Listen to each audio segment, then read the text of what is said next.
All right, guys, welcome back to episode 4 of Gambit Market Podcast. I'm here with Braden Lockwood. Braden, how are you, man? I'm doing well, Echo. How about you? Doing good, doing good. How's the weather like where you're at right now? I am back stateside. No way. And yeah, the weather's good. I'm up in the Pacific Northwest, up in Seattle. Nice, nice. Wasn't it raining like 2 days ago or something? Or is that somewhere else? Always raining here, but summers in Seattle are great, man. Yeah, Are you still in Canada? yeah, just here doing my thing.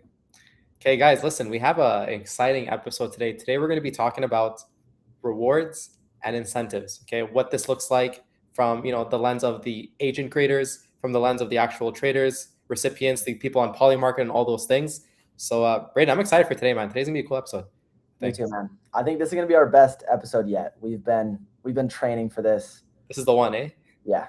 So last episode we spoke, guys, about really like the paper agent aspect of things, right? Because when you're going on this platform, you may not want to risk things with your own money. Maybe you want to test out some configurations and see how it performs. And the best way to do that is with like virtual paper money, right? Yeah. Which is pretty cool, I think. I don't know, like it's pretty awesome. But there's a special little button for every single paper agent you make, which is like going live. What does it really mean when a agent that's a paper agent goes live? It's not just, now it's trading real money. There's a lot more to that, which I think Braden will touch on, right?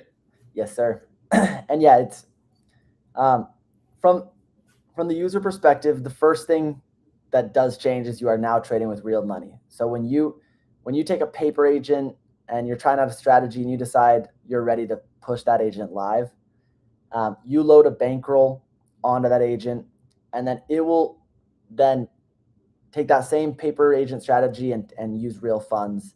Um, but beyond that, there's also just a bunch of rewards and incentives built into our platform that really change the game for your agent and is now part of kind of an agent ecosystem on Gambit. And that's really what we wanted to get into on this call is all of the kind of perks and fun gamified layers that we've built on Gambit. And yeah. Yeah, it's pretty cool. It's pretty cool. Like, I think like one at the top of the head, guys, that's pretty awesome. And it's something super small, but really it's like the small things that add up that really make the biggest effects. One of them is as simple as like an agent having a level system, and Yeah. like it's pretty cool. Like you're in this ecosystem. It's kind of like you're playing Call of Duty. It's like your agent's outperforming that agent, and so you have like a little bit of a higher rank, and it's kind Yeah. of cool. There's like a leaderboards, but we'll get into that. Brandon, do you think we should like show them like kind of the leaderboards and seeing how the agents stack against each other, or what do you think? Yeah, let me share screen. Um, and yeah, I know what you're saying, Echo, because we did like build out this point system, and we were kind of on the edge of whether this was like going too far. But even such a simple thing as like unlocks for PFPs for the agents after a certain amount of like profit generated, it just makes it a little bit more fun and like increases your connection with your agent when you pick that you pick your agent PFP and you unlock like our premium, PFPs. I think it's a fun way to Pretty cool. engage. It's like there's literally perks, guys. Like you can make an agent, it levels up, and there's perks. And one of those perks, something so small, but it can mean the biggest thing, is you get to change the actual profile picture, right? The PFP, and it's kind of cool. It's kind of like in Call of Duty. Like if you rank up, you can change the camo of your gun. Let's just say, or the skin in Fortnite. So there's that of it in Gambit markets.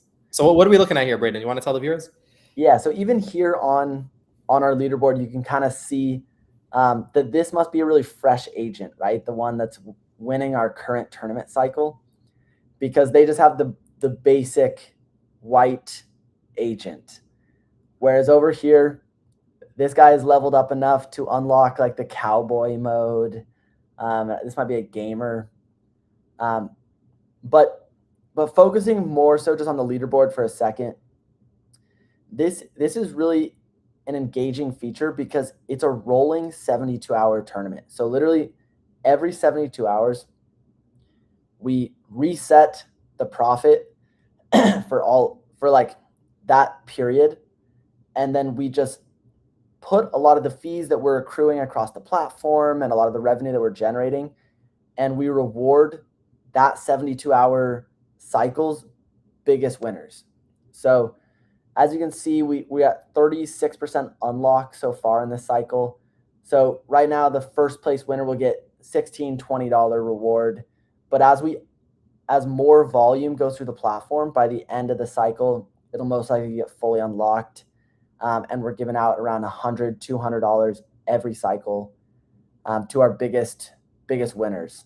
Yes, and the big thing, That's guys, only available for the live agents, you know.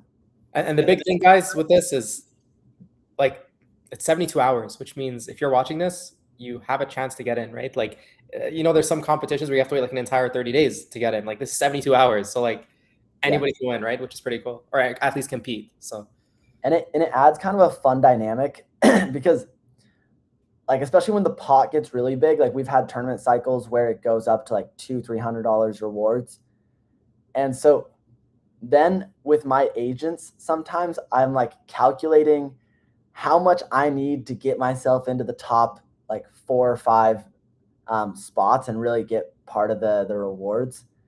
And I'll like put in a last second trade on the deadline. If there's like a soccer game or something that I can bet on that I know will finish before the cycle ends. But it brings that other gamified element into the ecosystem. And it's a fun way to compete with your friends too. Like, I don't know, like this is me here. This is one of my AI agents. I'm in 4th place. And again, this tournament cycle just started, but we'll see where things are at the end. But it's fun to see your friends climbing up the leaderboard too. And you can kind of shoot them a message or something like nice cycle, nice tournament. pretty cool. Awesome. Should we, here, what's the World Cup, by the way? Should we tell them, or should we say that till the end? Yeah, why not? So I think that kind of ties into the leaderboard and the agent ecosystem that we're talking about, because we're currently running what is called the World Cup Challenge. And it basically just means that when you create an agent, you can classify it as a World Cup agent. And you start with $10, and anyone that can go from $10 to $1,000, we're doubling their money. So this guy, I think, let's see if we have. So far we have one. This is the leaderboard specific to the challenge. So we have one agent that is like 50% of the way there. We've got a couple that are 25% of the way there. And then the best agent I have got 10% of the way there. But yeah, this specific World Cup challenge is to go $10 to $1,000. And obviously it'll only take place during the World Cup. But we're constantly thinking of new challenges and engaging ways for agents to participate in the ecosystem and fun things for users to take part in. Yes, that's very cool. And by the way, guys, like I know we actually got some people that emailed in some questions, and like one of the questions was like why wouldn't I just go to Polymarket, right? Or why wouldn't I just go to Kalshi? And yeah, is there anything else we want to share on the screen, or do you think we should? No. Take it away, Echo. All right, there we go. Big screen time. Yeah, so like it's an interesting question, and the thing is the question is extremely valid. And one of the reasons why it's valid, and this is something like me and Braden looked at when we did market research, is we found that like a lot of these aggregators that built their platforms on top of Polymarket and Kalshi, they're just wrappers. Like it's literally like the only real differentiator is the UI. Have you noticed that too, Braden? Like, did you see any other guys that came out recently, or is it all just the same thing, just UI basically? Yeah, 100%. In our market research, and how we want to position ourselves, we look at all the competition in the space, and for the most part, almost all of the prediction market aggregators are just a new front end for Polymarket or Kalshi. It's actually insane. And then something else that's interesting too is like when you're building product and you're thinking about this, it's like, okay, do I want to be like everyone else? Number one. Number two, am I really providing value to the consumer, like the end consumer, just changing the UI? And the answer is probably not. Actually, a funny conversation we had at the team was like when we're thinking about our UI, it's like, yo, Polymarket and Kalshi spent millions and millions of dollars figuring out like probably the most optimal UI, right? Yeah. So it's like, did you really differentiate that much? You know what I mean? Yeah. So so those conversations went in. And then the next thing you think about is like, okay, well, what should we create? Well, we want to create something of value. And how do you create something of value? Well, there's a early indicator that we noticed, and this is what it is essentially. It's when people are creating band-aid solutions to problems. That's when you know there's a gap that needs to be filled. And a massive, massive band-aid solution that we found is people are trying to find an edge in the predictive markets, and they know AI exists, and they know there's agents. And so people, like even right now, if you Google it, there's a bunch of YouTubers. Everyone's trying to like figure out how to use agents with Polymarket. It's kind of disconnected. It's kind of not. And that's why, like for me, I think Gambit, Gambit market is extremely bullish because it fills that gap and it's like real demand because people are legitimately not only are they searching it, it's such a massive pain point, Braden. We're literally creating band-aid solutions for it. Isn't that insane? Like Totally. Like I have a bunch of friends who are on Polymarket, or even just other like sports betting sites. And a lot of them will literally like before the games, they'll just go on to ChatGPT or some LLM, and they'll be like, what are the best bets for the day? And I was explaining to them, like, what if you could just automate that process that you're already doing? And what if I could tell you that we already did that? So we've onboarded those guys, obviously. But yeah, just going off of what you said, like, I think another thing that was important to us when building was we wanted to build something that we wanted to use as well.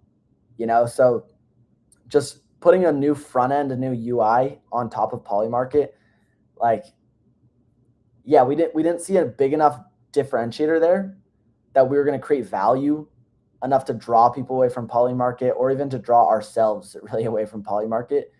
And so what we needed was that like gamified experience and that ecosystem and that the social layer that makes it genuinely like I never want to leave Gambit. Like I go on Polymarket and I think to myself, like I'm missing those social aspects. I'm missing my AI tools. I'm missing these like pro level trading tools that have enabled me to become profitable. And yeah, so I think pat yourself on the back. I think we let's pat all ourselves on the back. No, it's cool, man. It's very cool. Something that's very interesting that I think is not really spoken about a lot is like at the surface level, yeah, like this is built on top of Kalshi and Polymarket.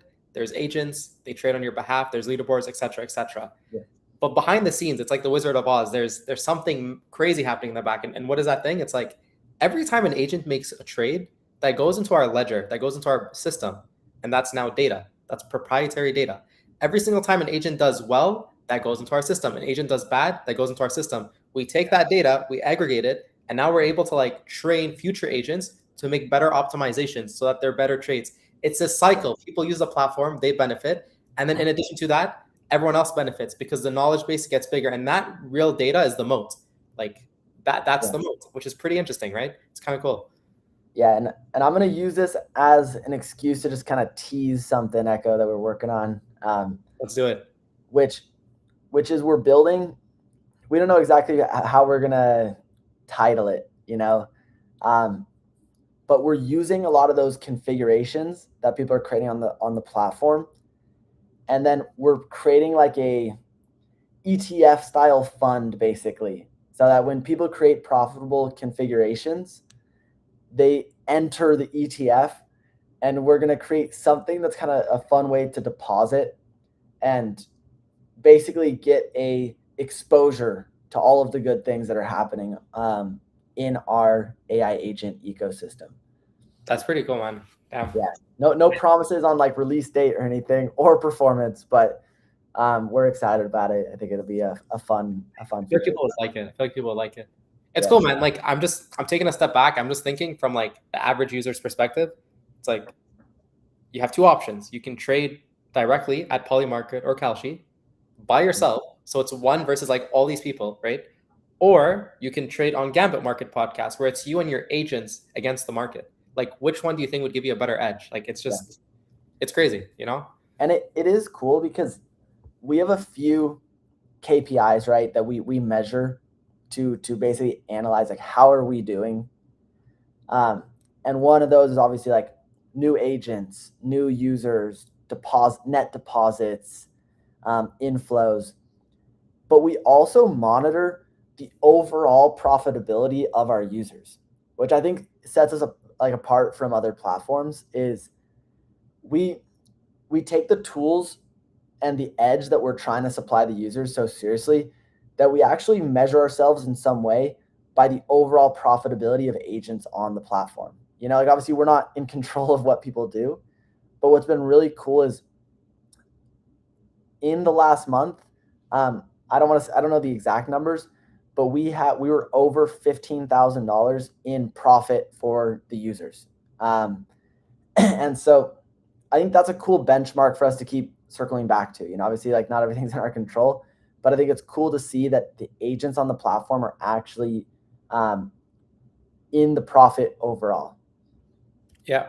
And obviously, guys, like past performance is not indicative of future results, but it's just to show you that, like, on our side, we are actually actively looking at that. And we're taking the data from every single trade of every single agent to try to improve that data, right? And which is like kind of cool. Like, that's one of the things that we should be proud of. Like, that's awesome. The users are profiting, which is awesome. Right. Yeah. So it's cool. And it all comes down to like the title of the episode, right? Like, why would you leave Kalshi? Why would you leave Polymarket? Rewards and incentives. Yeah. We had to create a fun, gamified, and engaged experience that is a better user experience. And sometimes a better user experience just means a more profitable experience. People that trade prediction markets, like they are real traders out there that are trying to make money and trying to find an edge in these markets. And I think we've done a good job of supplying those tools. All right, guys. And what we wanted to show you is that although, this episode is called Rewards and Incentives, right? And we touched upon like leaderboards and what that means when you're part of that ecosystem, when your agent goes live, right? And if you're, at the top of the leaderboards, there's some incentives that you get, some rewards, but there's actually other rewards in different parts of the platform. So, one of them is referrals. Braden's going to go into that one. And another one is actually commissions. So, Braden, you want to touch on like referrals and what that really means? Yeah, of course. So basically, like, yeah, the leaderboards and the commissions, those are really incentivizing the users that are good traders, that are like competing on the leaderboard and that are creating good agents. But we've also set reward and incentive systems in place for people that are really bringing value to the ecosystem from the social aspect. So as you can see, I need to step up my referral game. I think I've only referred 3 or 4 people officially, but by referring them, actually, like, some of their volume becomes an income source for me. So we've built this kind of like reward mechanism into the site where the more you refer your friends, not only is it like a one-time payment, like $5, $10, it can actually become an income stream over time, which I think is really a cool and clever way of rewarding the people that are adding value socially as well, the people that are sharing with their friends, the people that are inviting friends onto the site. And yeah, Echo, that's another reward that we've developed here in the ecosystem, and another fun way to kind of participate by inviting your friends. Yeah, and what we've noticed with those that have actually referred is it's not like the money's nice, right? Obviously, having income on the side is fun, but like really the hidden benefit that we've noticed from the users, this is just based off data that we've aggregated, is the site just becomes more fun. Like being able to see your friends, like not just random agents, but agents that know your friend created and you're trying to like beat them.